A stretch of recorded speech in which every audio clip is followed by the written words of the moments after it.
Ada satu yang menarik. Ini saya buka slide-nya, saya buka filenya. Saya nanti akan bacakan. Buku ini ditulis oleh seorang ulama yang hidup di Yaman. Namanya Abu Bakar Al-Masyhur, masih hidup sampai sekarang di Yaman. Buku ini beliau tulis sudah puluhan tahun yang lalu. Dan buku yang ada sama saya ini, yang dibentuk PDF ini, dicetak terakhir cetakan yang ketiga 2015 yang lalu. Sekarang 2020. Di dalam buku itu disebutkan nomor ke-74. Apa katanya? Tanda-tanda kiamat kecil itu zuhurul amrad, nanti akan ada muncul penyakit allati lam takun fil aslaf, yang belum ada pada masa lalu. Jadi nanti muncul penyakit yang penyakit itu tidak ada pada sebelumnya. Apa yang menarik di sini? Ini saya besarkan. Itu dia Pak, nampak itu? Ada yang bisa baca bahasa Arab? Sebesar lagi. Waw, ha, mim, alif lam, ka, waw, ro, waw, na. Corona. Corona. Bacanya tuh kuruna. Ini bukan dibuat 2 hari yang lalu, bukan. Buku ini. Buku ini sudah ditulis oleh Habib Abu Bakar Masyhur puluhan tahun yang lalu. Tapi buku yang sama saya ini cetakan ketiga itu 2015 yang lalu.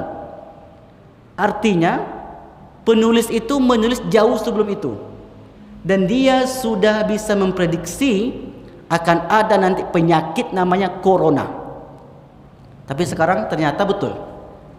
Ternyata menurut pantauan beliau, karena ulama besar Pak, habaib keturunan Rasulullah, ternyata firasatnya seorang wali, seorang ulama besar itu bisa menjadi kenyataan.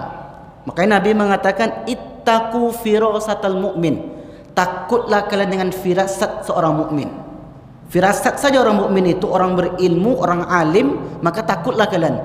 Kenapa disuruh takut? Karena ternyata firasat orang mukmin itu akan terjadi.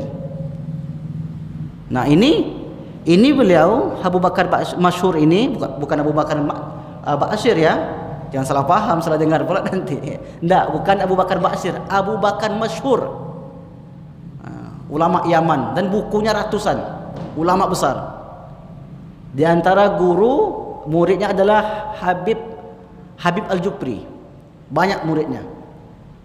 Nah, dia sudah mengatakan nanti akan ada di akhir zaman tanda-tanda kiamat kecil itu wahuma corona, yaitu penyakit corona itu menurut beliau di awal dengan demam dulu, rasa panas. Nah, silakan tanya ke dokter, apakah begitu?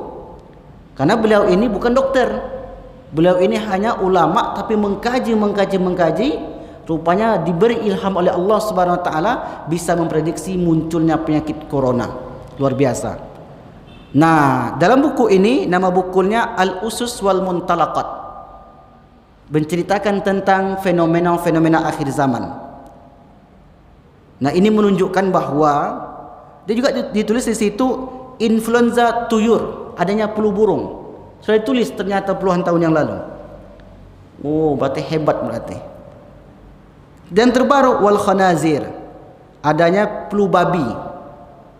Khanazir itu khinzir, itu artinya babi. Khanazir jamak bentuk banyak dari babi. Wahuma corona, dan yang terakhir penyakit corona, wa ghairiha, dan lainnya. Ini hebat.